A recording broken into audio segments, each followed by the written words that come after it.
Today we're going to look at improper integrals, which really means two different things, and we're going to look at them one at a time today. First, an improper integral is a definite integral with an infinite limit of integration, meaning the definite integral of an area that keeps going forever and ever and ever and ever and ever.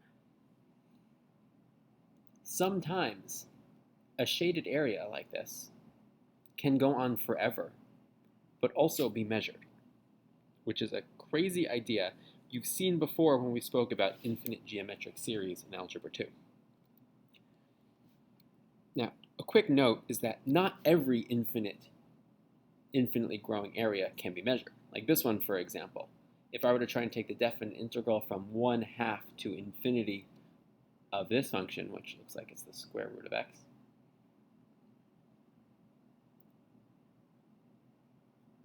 I wouldn't get an answer because the area would keep growing and growing and become infinitely bigger.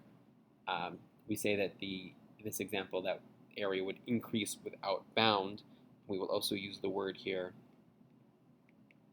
diverge. The integral will diverge, meaning it will not equal any one thing. All right, so now we have this idea that maybe, if like in a case like this, we have an area that might, even though it goes on forever, it might actually be measured. And we use the word converge for that. We say the area or the integral converges. We need to figure out how. And let's not look at that list of definitions up there. Let's take a look and see if we can see it in practice and see if that makes more sense. And then we'll go back and look at those definitions. So let's try one. We'll look at the definite integral of 1 over x squared. We'll just start with that one. The definite integral, let's go from 1 to infinity of 1 over x squared dx. Here's what you have to remember. This is like the main point of this entire lesson. In order to find an improper integral, we are going to look for the limit of a regular integral. That's it. We're going to turn every improper integral into a limit. So I'm going to say that this is improper integral is equal to the limit of the definite integral from 1 to b. I'm going to replace that infinity with an actual finite number of 1 over x squared dx as that upper limit of integration approaches infinity. And that's what we're going to find. Well, we can try this one. Remember that we're looking for a limit, so we don't drop the limit notation until we actually are able to do the direct substitution and find that limit. So we're still looking for the limit as b approaches infinity, and we'll evaluate that integral inside the limit. The definite integral of 1 over x squared dx, we'll take the antiderivative of 1 over x squared and evaluate that from the lower limit to the upper limit of integration. And we can write that out the long way. Again, what I'm doing right now is evaluating what's inside that limit. So it's still a limit. The limit as b approaches infinity of negative 1 over x evaluated at the upper limit of integration minus negative 1 over x evaluated at the lower limit of integration. And we've learned before that when you have the limit of a sum, you can chop it up into two separate limits. So I'll rewrite that as the limit as b approaches infinity of negative 1 over b plus the limit as b approaches infinity of 1, which I can certainly write out,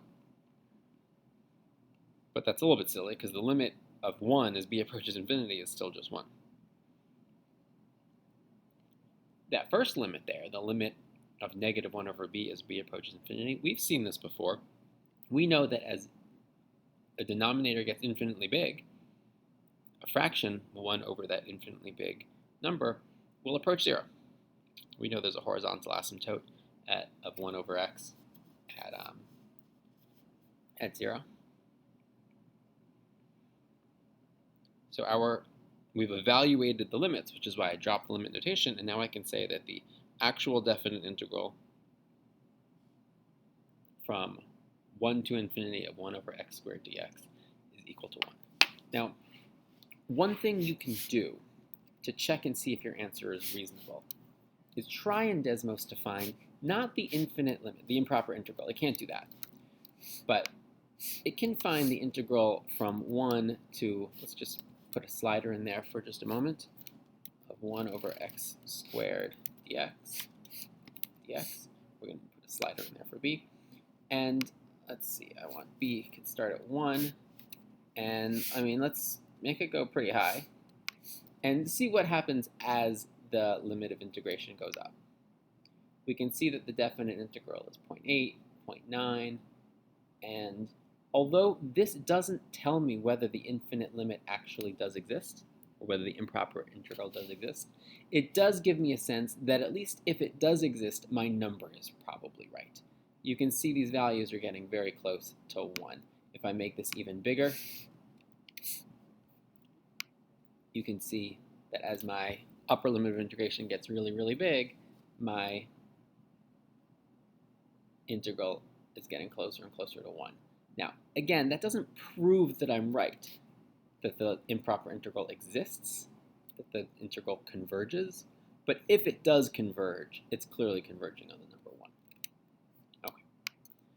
Let's try the other one, though. So we've just shown that the definite integral of 1 over x squared,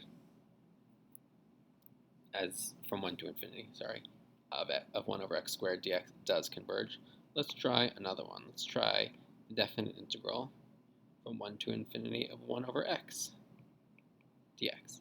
And again, the key here is what we see in this top row here, that in order to find an improper integral, I convert it to a limit. That's the driving force here. That's what I'm going to be thinking. So I will convert that to a limit. The definite integral from 1 to infinity of 1 over x dx is the limit of the definite integral from 1 to b of 1 over x dx as b approaches infinity. And again, we'll evaluate the integral inside the limit first. So we still have this limit notation. We're talking about the limit as b approaches infinity. And evaluating that definite integral, we would need the antiderivative of the integrand evaluated from the lower limit of integration to the upper limit of integration. And I can write that out, evaluating it from 1 to b, so that's still inside of a limit. I can't stress how important that is, of the ln of the absolute value of b minus the ln of the absolute value of 1, which I know is just 0. And so that will equal the limit of the ln of the absolute value of b as b approaches infinity. But if you remember back from Algebra 2 when we learned about log graphs, we learned that a log will keep increasing forever. It will get pretty flat, but it'll never stop going up. We learned that the end behavior of that log is that as the argument of the log gets infinitely big, the value of the log gets infinitely big also. So this approaches infinity. So the definite integral from 1 to infinity of 1 over x dx diverges. You could also say it does not exist. The definite integral doesn't exist. The next video we'll look at a couple more examples, and we'll get into this bottom row here, which is the other type of improper